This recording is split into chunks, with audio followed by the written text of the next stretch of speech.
Welcome to this explainer. Today, we're diving into a really incredible piece of history. We're going to see exactly how Canadian women in the late 1800s started the long, difficult fight for their most basic human rights. Let's get right into it. Here's our quick roadmap for today. First, we'll look at a male-dominated society. Then how women started to organize, their fight for the vote, and finally, the slow government changes. Okay, let's go. Part 1. A male-dominated society and the huge problem women faced back in the 1800s. So, to really understand this time period, we have to talk about the word patriarchal. A patriarchal society basically ensures male dominance. In the 1800s, this meant men completely controlled the big things: business, politics, money. And women? Well, they were expected to just stay out of public life altogether. Actually, to show you just how bad it was, in 1856, the Upper Canadian Law Journal wrote that when a woman marries, in the eye of the law, she may be said to cease to exist.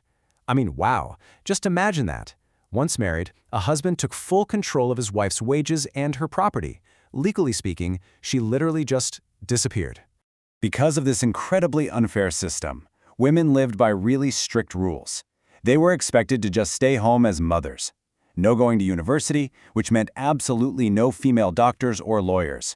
And voting? No way.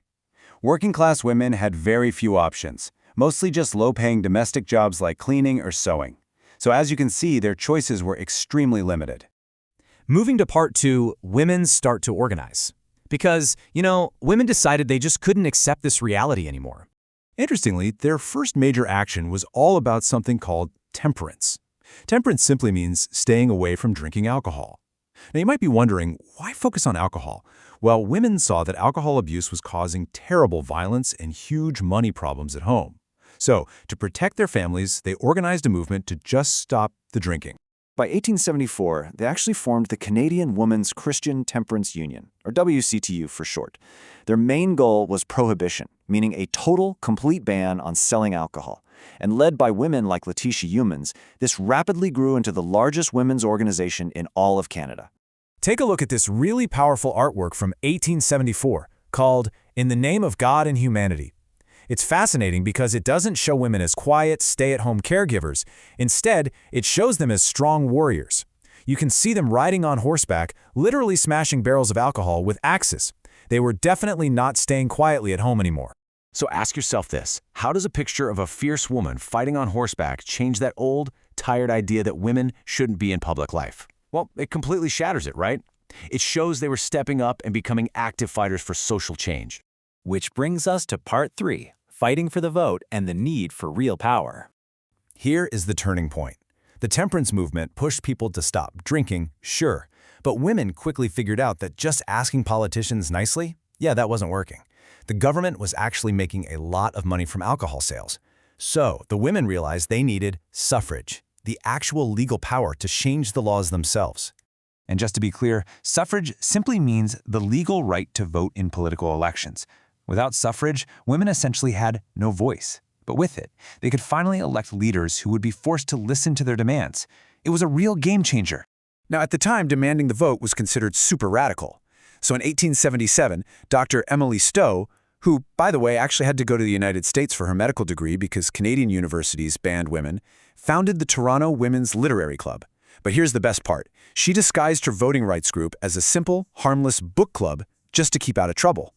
To everyone else, they were just reading literature. But secretly, it was Canada's very first women's suffrage organization. Dr. Stowe actually summed up their struggle perfectly. She said, "It's like trying to learn to swim by watching a frog in a basin. If we want to learn to swim, we must get in the water ourselves." I love that. It's such a brilliant, simple metaphor. It meant women couldn't just stand on the edge and watch men do politics. They had to jump into the water themselves. Part 4, slow government changes and the results of this massive push. So how do the male politicians react to all this? Well, at first, with a lot of polite rejection. Check out this cartoon from 1883. That's the Premier of Ontario, Oliver Mowat, being handed a petition for women's voting rights. Look at his face, and check out the sign on the wall behind him that says, "This is my busy day." He is basically throwing their hard work right into the trash. The men in charge were definitely not eager to share their power. But women did not give up. Slowly but surely, they kept pushing. In 1883, that secret little book club transformed into the first official National Suffrage Association. Then, in 1884, Prime Minister Sir John A. Macdonald actually stood up in the House of Commons and supported female suffrage, saying it was a matter of justice. His bill didn't pass, but his support was huge. And that very same year, some unmarried women and widows in Ontario finally won the right to vote in city elections. The door was, at long last, starting to crack open. This whole journey was incredibly difficult. Women went from literally not existing in the eyes of the law to organizing massive movements and taking those very first hard-earned steps toward voting. It just shows how hard people have to fight simply to be heard by their own government. So I want to leave you with this final thought to chew on. If women had to fight this incredibly hard just to get a voice, whose voices are we still missing in our society today? Thanks so much for joining me for this explainer. Keep asking those big questions, and I'll see you next time.